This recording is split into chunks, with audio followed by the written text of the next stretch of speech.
अतुल सुभाष नाम के एक व्यक्ति ने खुद की जान ले ली। इसके पीछे की वजह ने सभी को हैरान कर दिया।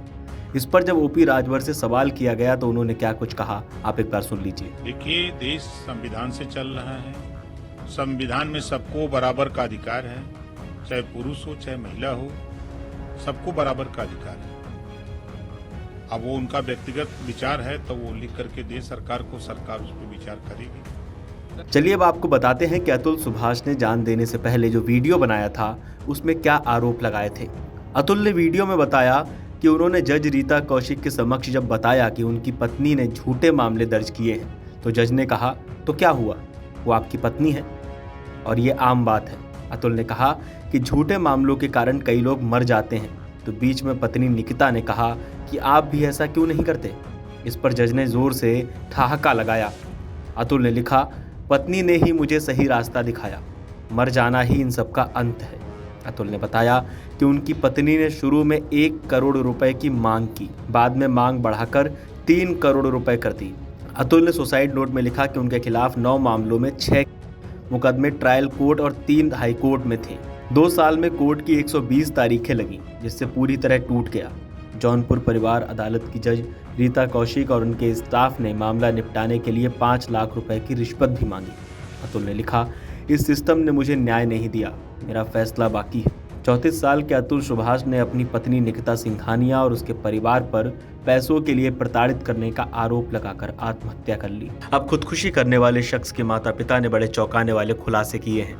उनका कहना है कि उनका बेटा बहुत तनाव में था। उसे अदालत की तारीखों के लिए बेंगलुरु और उत्तर प्रदेश के जौनपुर के बीच कम से कम 40 बार यात्रा करनी पड़ी। मां ने अपने बेटे की मौत पर कहा, बहू और उसके परिवार वालों ने मेरे बेटे को प्रताड़ित किया, उन्होंने हमें भी प्रताड़ित किया, लेकिन मेरे बेटे ने सब कुछ अपने ऊपर ले लिया।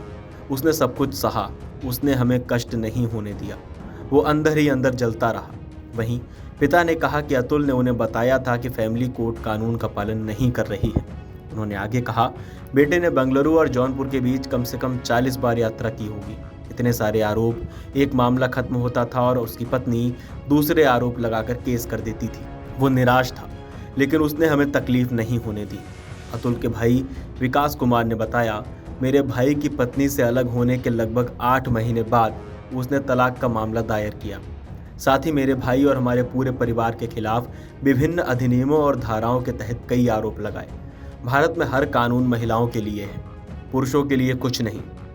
मेरे भाई ने इसके लिए लड़ाई लड़ी, आखिरकार वो हमें छोड़कर चला गया। उन्होंने आगे कहा, मेरे भाई ने उसके लिए यानी निकिता के लिए सब कुछ किया। जो कुछ भी हुआ वो दुर्भाग्यपूर्ण था। अगर उन्होंने कभी मुझे या हमारे पिता से इस बारे में चर्चा की होती तो हम उन्हें इन हालातों से बाहर निकालने में मदद करते। मैं भारत सरकार और राष्ट्रपति से गुजारिश करता हूँ कि अगर मेरा भाई सही है तो उसके साथ न्याय जरूर होना चाहिए, अन्यथा मुझे सबूत दिखाओ कि वो गलत है। मेरे भाई ने सुसाइड नोट में जिस न्यायाधीश का नाम लिया है उसके खिलाफ उचित जांच होनी चाहिए। वीडियो जारी कर सॉफ्टवेयर इंजीनियर ने कहा कि निकिता से 2019 में उसने शादी की थी और अगले साल उनका एक बेटा हुआ। उन्होंने आरोप लगाया कि उनकी पत्नी के परिजन उन्हें बार बार रुपए के लिए परेशान करते थे और लाखों रुपए मांगते थे, और जब उन्होंने रुपए देने से इनकार कर दिया तो उनकी पत्नी कथित तौर पर 2021 में बेटे के साथ घर छोड़कर चली गई। इस पूरी घटना को लेकर आपका क्या कहना है, आपको क्या लगता है, हमें कमेंट करके बताइए और देखते रहिए अमर उजाला। अगर आप ये वीडियो YouTube पर देख रहे हैं तो हमारे चैनल को सब्सक्राइब कर बेल आइकन दबाएं, और Facebook पर देख रहे हैं तो हमारे पेज को लाइक करें। 8 मिलियन प्लस सब्सक्राइबर, आपके इस भरोसे के लिए बहुत धन्यवाद।